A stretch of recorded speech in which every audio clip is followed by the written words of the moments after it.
آج کل ہمارے ہاں بہت سے گھروں میں میڈس کام کرتی ہیں۔ کچھ سال پہلے تک خواتین اپنے گھر کا سارا کام خود ہی کر لیا کرتی تھیں اور پھر بھی خوش رہتی تھیں، لیکن ٹائم کے ساتھ ساتھ یہ تبدیلی آئی ہے کہ ہر گھر میں میڈ یا ہیلپر کام کر رہی ہے۔ پہلے تو میڈ یا ہیلپر انہی گھروں میں ہوتی تھی جہاں بہت زیادہ پیسے کی ریل پیل ہوتی تھی۔ اب تو عام یا مڈل کلاس لیڈیز بھی ہیلپر کے بغیر کام ہی نہیں کر سکتی۔ میڈ کا کام کرنا ایک ایسا پروفیشن ہے جس کا کسی کو بھی شوق نہیں ہوتا، بلکہ ایک مجبوری ہوتی ہے، یعنی جو بھی عورت یہ کام کرتی ہے مجبوری کے تحت ہی کرتی ہے، اور وہ مجبوری ہے غربت۔ امیری اور غریبی تو اللہ تعالیٰ کے ہاتھ میں ہے۔ اللہ تعالیٰ کسی پر اپنا فضل کرتا ہے اور کسی کو مشقت کی، غربت کی زندگی عطا کرتا ہے، امتحان میں ڈال دیتا ہے۔ یہ بات میں اپنا ٹاپک ڈسکس کرنے سے پہلے ہی کلیئر کر دوں کہ اس کا مقصد کسی کی تحقیر کرنا یا تذلیل کرنا نہیں ہے، جسٹ رولز شیئر کرنا ہے کہ جب آپ کو میڈ سلیکٹ کرنی ہے اپنے گھر کے کام کے لیے تو آپ کو کیا چیزیں اس میں دیکھنی ہیں، کیونکہ اگر کسی کے پاس کچھ ہے تو اس میں اس کا کوئی کمال نہیں ہے، یہ تو اللہ تعالیٰ کا فضل اور عطا ہے، اور اگر کسی کے پاس کسی چیز کی کمی ہے تو اس میں اس کا کوئی قصور نہیں ہے۔ اس لیے کسی غریب کو حقارت کی نظر سے نہ دیکھا جائے، کیونکہ جو خدا دینے پر قادر ہے وہ چھین لینے پر بھی قادر ہے۔ اس لیے اس معاملے میں دل میں اللہ تعالیٰ کا خوف ہونا بہت ضروری ہے کہ اللہ تعالیٰ نے ہم پر احسان کیا ہے تو ہم اپنے ماتحتوں پر احسان کریں۔ ہم کون ہوتے ہیں کسی پر احسان کرنے والے؟ ہم پر جو احسان کیا گیا ہے اسی احسان میں سے ہم نے ماتحتوں کا حصہ دینا ہوتا ہے۔ کچھ احتیاطیں آپ نے خود کرنی ہیں اور کچھ احتیاطیں آپ نے میڈ کو سلیکٹ کرتے وقت کرنی ہیں کہ کیسی عورت کو بطور میڈ رکھا جائے۔ آپ کی ملازمہ یا تو محنتی نہیں ہوتی، اچھے سے کام نہیں کرتی، یا پھر کام چھوڑ کر چلی جاتی ہے، تو اس کے لیے آپ کو ایسی عورت کو ملازمہ ہرگز نہیں رکھنا جس کو آپ کبھی نکال نہ سکیں، لائک دور کی رشتہ دار یا کوئی بوڑھی عورت یا پھر کسی بھی غریب رشتہ دار کا بچہ یا بچی۔ ایسے لوگوں کا آپ کتنا ہی خیال کیوں نہ کر لیں، آپ کو ملے گی پھر بھی شکایت ہی۔ ایسے لوگ جب تک آپ کے پاس کام کریں گے آپ بلیک میل ہی ہوتے رہیں گے، کیونکہ وہ کام تو اچھے سے کریں گے نہیں، انہیں صرف ملنے والی تنخواہ سے غرض ہوتی ہے۔ لیکن آپ کو ہر موقع پر ان کا لحاظ کرنا پڑے گا کہ چلیں کوئی بات نہیں، رشتہ دار ہے یا فلاں کا بچہ ہے یا بچی ہے۔ اصل میں ایسے لوگ آپ کی کمزوری کو سٹارٹنگ سے ہی سمجھ لیتے ہیں اور پھر کام نہیں کرتے۔ اس لیے اس ٹائپ کی ملازمہ نہ رکھیں جس کو آپ نکال نہ سکیں۔ ملازمہ ایسی ہو کہ جس کو آپ جب چاہیں نکال سکیں۔ آپ کی میڈ کو یہ ڈر ہونا چاہیے کہ اگر میں نے اچھے سے کام نہیں کیا، اپنا بیسٹ نہیں دیا تو یہ لوگ مجھے نکال دیں گے۔ دوسری اہم بات یہ کہ آپ نے جو میڈ رکھنی ہے وہ اپنے کسی رشتہ دار کے تھرو نہیں رکھنی، یعنی کہ کسی بھی رشتہ دار کے ریفرنس سے نہیں رکھنا آپ نے اس کو۔ ایسے میں بھی آپ بلیک میل ہوتی رہیں گی اس کے ہاتھوں کہ آپ ذرا سا کچھ بولیں گی اور وہ بات کا پتنگڑ بنا کے آپ کے خاندان میں، آپ کے رشتہ داروں میں اچھی طرح سے آپ کو مشہور اور بدنام کر دے گی۔ ملازمہ رکھنے کے لیے تیسرا اہم اصول یہ ہے کہ اگر آپ جوائنٹ فیملی سسٹم میں رہتی ہیں تو وہ میڈ نہ رکھیں جو آپ کی دیورانی یا جٹھانی کے گھر پہ کام کر رہی ہے یا آپ کی نند کے گھر پہ کام کر رہی ہے۔ وہ یقیناً آپ کے گھر کی باتیں جا کر وہاں پر بتائے گی اور سنائے گی اور آپ کی پرائیویسی کو خراب کرے گی۔ اس لیے ایسی عورت کو کبھی بھی نہ رکھیں۔ ایسی عورت آپ کے گھر میں کام کرے جس کا کسی کے ساتھ آنا جانا یا کوئی تعلق یا بات چیت نہ ہو، ورنہ وہ آپ کے گھر کے حالات اور آپ کی باتیں بھی بڑھا چڑھا کر بیان کرے گی اور آپ کے رشتوں میں خرابیاں بھی پیدا کرنے کا باعث بن سکتی ہے۔ ملازمہ رکھتے ٹائم یہ بات ضرور دیکھیں کہ وہ عورت باتونی نہ ہو۔ میڈ ایسی ہو جس کے ساتھ آپ صرف کام کی بات کریں، ایسی عورت نہ ہو کہ جس کے ساتھ آپ ہر وقت پرسنل ڈسکشنز میں لگی رہیں، کام کم اور باتیں زیادہ ہوں۔ وہ ایسی عورت ہو جو آپ کی ذاتی زندگی میں دلچسپی نہ لے اور باتوں میں وقت ضائع نہ کرے بلکہ کام کرے۔ اگر آپ اپنے اور اپنی ملازمہ کے درمیان گفتگو کا جائزہ لیں تو وہ بہت مختصر بات ہونی چاہیے، وہ بھی کام سے متعلق۔ اس لیے باتوں میں وقت ضائع نہ کریں، اس کے گھر اور رشتہ داروں کی باتوں میں احوال معلوم کرنے میں نہ لگی رہیں، اس کے ساتھ گپ شپ ہرگز نہ کریں۔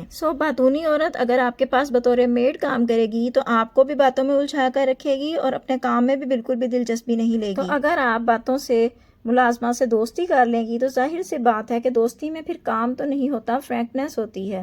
وہ آپ کا کام چھوڑ چھاڑ کر ہر روز چلی جایا کرے گی کہ باجی یہ کام میں کل کر دوں گی یا بعد میں کر دوں گی، آج میں تھکی ہوئی ہوں، آج میری طبیعت خراب ہے، آج میرا بچہ بیمار ہے، یا آج مجھے گھر پہ جلدی جانا ہے، گھر پہ کام ہے۔ تو میڈ کو رکھنے کا مقصد ہی اس سے کام کروانا ہے، تو اگر آپ کو کام کروانا ہے تو اس سے دوستی بالکل نہیں کرنی۔ دوستی نہ کرنے کا مطلب اب یہ بھی نہیں ہے کہ آپ اس کے سامنے متکبر بن کر بیٹھی رہیں، بس خود کو نارمل رکھیں، اکڑ کر بات نہ کریں، جتنی بات کریں اچھے طریقے سے کریں اور وہ بات بھی کام کی ہو اور مختصر ہو۔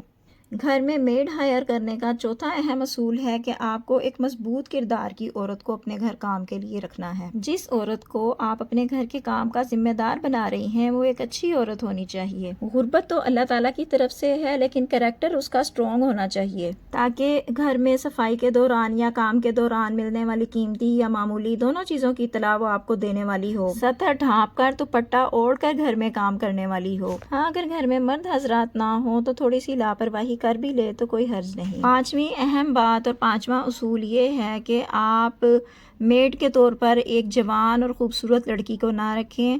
آپ کی میڈ شوخ اور چنچل نہیں ہونی چاہیے۔ اگر آپ یہ احتیاط نہیں کریں گی تو یقین مانیں آپ کے مرد ایسی عورتوں میں انوالو ہو سکتے ہیں۔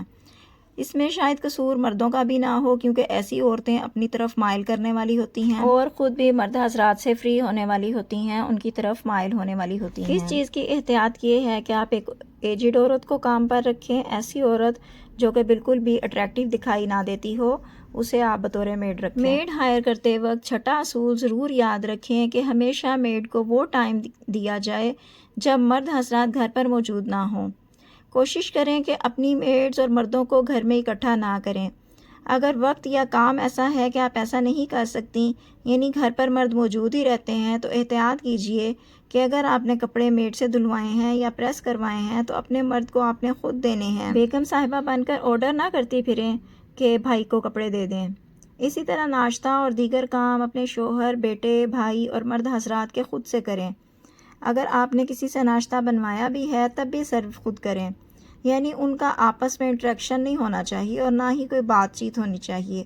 یہ آج کل کے اس وقت میں بہت ضروری ہے، کیونکہ بہت سے گھروں میں اس طرح کے کیسز دیکھنے میں آتے رہتے ہیں کہ میڈز اور مرد حضرات آپس میں افیئر چلا کر بیٹھے ہوئے ہوتے ہیں۔ میں خود ایسا واقعہ دیکھ چکی ہوں کہ جس میں میڈ ہی گھر میں دوسری بیوی بن کر رہ رہی ہے، تو اس لیے احتیاط عورتوں کو ہی کرنی ہے تاکہ اس کے بھیانک نتائج سامنے نہ آ سکیں۔ تو یہ عورتیں کبھی تو خدمت کے لیے پورا دن بھی آپ کے ساتھ رہتی ہیں، کبھی 2-4 گھنٹے کے لیے آتی ہیں اور کبھی 1 گھنٹے میں ہی کام ختم کرنے کے بعد واپس چلی جاتی ہیں۔ تو یہ آپ پر ڈیپینڈ کرتا ہے کہ آپ نے کس طرح کی اور کیسی احتیاط کرنی ہے تاکہ بعد میں پچھتاوا آپ کا مقدر نہ بن سکے۔ میڈ رکھنے کا 7واں اہم اصول ہے کہ اگر آپ کھانا خود بناتی ہیں، ناشتہ خود بنانا ہوتا ہے، تو کھلانے پلانے کا یہ کام میڈ کے آنے سے پہلے کر لیا کریں۔ اگر ایسا نہیں کیا تو یہ کام پھر بعد میں کریں۔ لیکن اگر آپ ان کے سامنے یہ کام کر رہی ہیں، کھانا کھلا رہی ہیں، تو ضرور ان کو بٹھا کر بھی وہی کھانا کھلائیں جو آپ نے اپنی فیملی کو سرو کیا ہے۔ اگر کھانا کم ہے یا کوئی اور مسئلہ ہے تو برائے مہربانی کھانے پینے کا یہ سلسلہ ان کے سامنے شروع نہ کیا کریں۔ ان سے پوچھنے پر اگر وہ خود کھانے سے انکار کر دیں تو یہ ایک الگ بات ہے کہ ان کو خود ہی طلب نہیں تھی۔ اگر ان کو طلب تھی اور آپ نے نہیں پوچھا تو آپ کو حسرت کی نظر بھی لگ سکتی ہے، حسد کی نظر بھی لگ سکتی ہے کہ ان کا دل چاہ رہا تھا لیکن وہ آپ سے کہہ نہیں سکتی تھی، آپ سے مانگ نہیں سکتی تھی۔ تو خود کو اس امتحان سے، اس گناہ سے بھی بچا کر رکھیں۔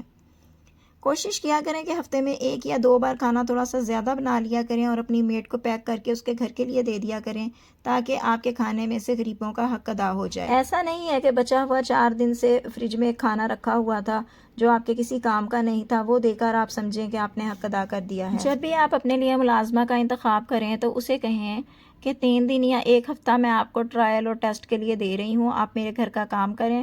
اگر آپ کا کام میری سمجھ میں آ گیا تو میں آپ کو یہ جاب دے دوں گی۔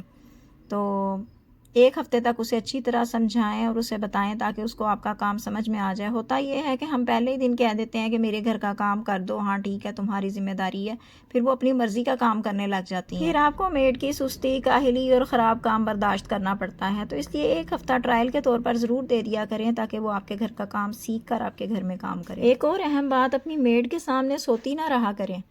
تو آپ کے گھر میں جس ٹائم کام کرنے کے لیے عورت آ جائے اس ٹائم خدا رہا اپنا بستر چھوڑ دیا کریں تاکہ اس کے دل میں کوئی برا خیال پیدا نہ ہو، لائک یہ تو میرے جیسی ہی عورت ہے، گھر میں آرام سے سو رہی ہے اور میں باہر رسوا ہوتی پھر رہی ہوں۔ اس طرح بھی آپ کو نظر لگ سکتی ہے اور آپ کی خوشیاں برباد ہو سکتی ہیں۔ گرمی کا موسم آ رہا ہے اور اکثر چونٹیاں اور کوکروچ کا مسئلہ رہتا ہے، یہ گھر میں گھومتے پھرتے رہتے ہیں۔ تو پوچھا لگاتے وقت یا لگواتے وقت پانی میں 2 چمچ مٹی کا تیل ایڈ کر کے پوچھا لگوائیں تو آپ کا یہ مسئلہ بالکل ختم ہو جائے گا۔ اس ویڈیو کو شیئر کریں ان لوگوں کے ساتھ جن کی آپ کیئر کرتے ہیں۔ Thank you so much.